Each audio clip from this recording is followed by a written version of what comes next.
कामधाम में लगने का वक्त हो गया। घर के पीछे उसका पोखर था, छोटी सी तलैया। चम्हार था, गांव में उसे कोई पानी भरने न दे, तो अपनी ही तलैया से अपना गुजारा करता था।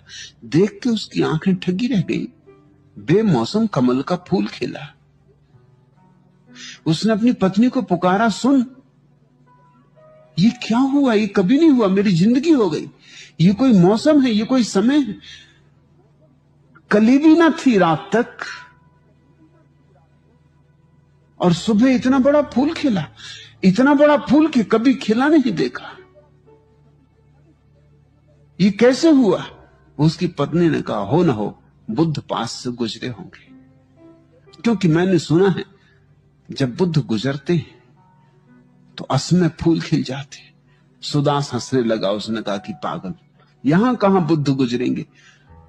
इस चम्हार के झोपड़े के पास से कहां बुद्ध गुजरेंगे? उसने आसपास खबर की, पता चला कि यह सच है। सांझ ही बुद्ध का आगमन हुआ है, वो इसी रास्ते से गुजरे हैं और आगे जाके एक अमराई में रुके। तो सुदास ने कहा कि फिर क्या करूं इस फूल का?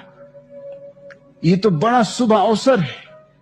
इस फूल को तोड़ के मैं सम्राट को बेच दूं, 150 रुपए जरूर इनाम में मिल जाएंगे। क्योंकि असमय का कमल। तो वो फूल को तोड़ के राजमहल की तरफ जाता था। चकित हुआ, राजा का रथ ही आ रहा था।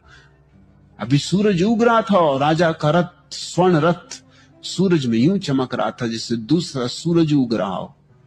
वो ठिठक के राह पर ही खड़ा हो गया। माजरा क्या है? रात इस गरीब के झोपड़े के सामने से बुद्ध गुजरे, सुबह सम्राट का स्वर्ण रथ आ रहा। इस रास्ते पे कभी आया ही नहीं। ये चम्हारों की बस्ती, यहां सम्राट आए किस लिए? ठिठक के खड़ा हो गया।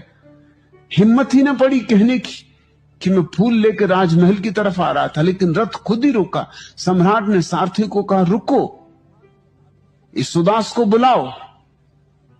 सुदास सम्राट के जूते बनाता था। सुदास का नाम सम्राट को मालूम था। सुदास डरते हुए गया और कहा कि फूल लेके आपकी तरफ ही आ रहा था। असमय का फूल है, मैंने सोचा किसको भेंट करूं, आपके ही योग्य। सम्राट ने कहा, मांग, क्या मांगता है? जो मांगेगा इसके बदले में दूंगा।